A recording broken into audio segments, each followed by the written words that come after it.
Okay, hi guys. So I'm doing a quick review of these ear plugs for concert going. So we've got the Loop experiences. These ones are the basic ones. The Experience Plus or Pro, I think, just come with muting rings, which you really don't need. These are the Downbeats, as were recommended by my friend, and another friend, and very popular one is these Eargasm plugs as well. In terms of the carrying case, the Loop's the best. The rest have aluminum things. They're okay. In terms of inserting and comfort, the Loop is really good. Like this tab thing here, I believe this helps with, say, high frequency stuff, but it means that this is very easy to put into your ears correctly, and there's only one flange, so this is relatively simple to use. These Downbeats are downright impossible. So once you put them in, you've only got this little tip at the very end here to actually get them out. And with two flanges, it's, you sort of feel like you've got to get them in there, and there's only one size. So these Downbeats are the hardest to get in and out.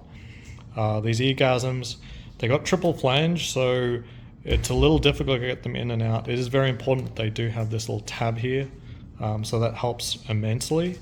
But overall they can be a little big. I did have to go to the smaller canal version, but they do supply multiple sizes. There's the big one, I'm using the small. And then the Loop does also have multiple sizes, so that's quite good.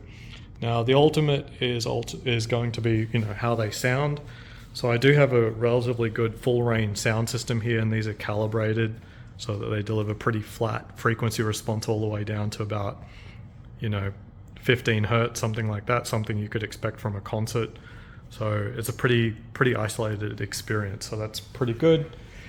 So in terms of listening, I would say number 3, but still actually good. I would say I wouldn't be disappointed too much are the Loops. The main problem with the Loops is there were some subtones, oddly enough, that were muted too much. So there were certain bass chords and stuff like that sounded a little bit more hollow.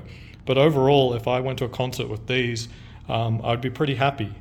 The Downbeats were pretty good. They've got a pretty open sound. I'd say they are superior to the Loops in terms of just sound.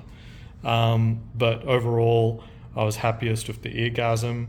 They sounded the most even throughout, including preserving a lot of the bass, which is really silly. I would have thought that preserving bass would have been the easiest thing, and that there probably would have been a standout performer in terms of the highest frequencies.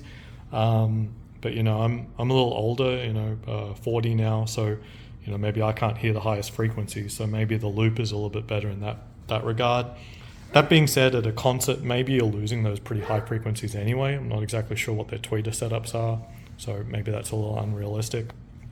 But yeah, overall, I think the Eargasms were the best sound, but probably not super simple to get in and out of, like triple flange and that sort of thing. But they do supply the earplug to make sure that you have the correct fit, and they do have this really cool filter stuff, so I believe there's some science to it. These Loops just seem to be just like a stick, basically. But it works. What can I say? I wouldn't, even though these were the worst on sound, from form factor and the ease of putting them in and out of your ear, and the fact they have 5 different sizes, I would say this is not really the worst option. It's fine. Downbeats, I would say these suck just because they're just so hard to put in and out of your ear. And number 1, easily the Eargasm. Considering these don't really cost any more than these, I don't think. There's no real reason not to go for this one, except for maybe the case. It's kind of crappy. These might not be as durable with the triple flange as well, but who knows? I'll let you know if that happens.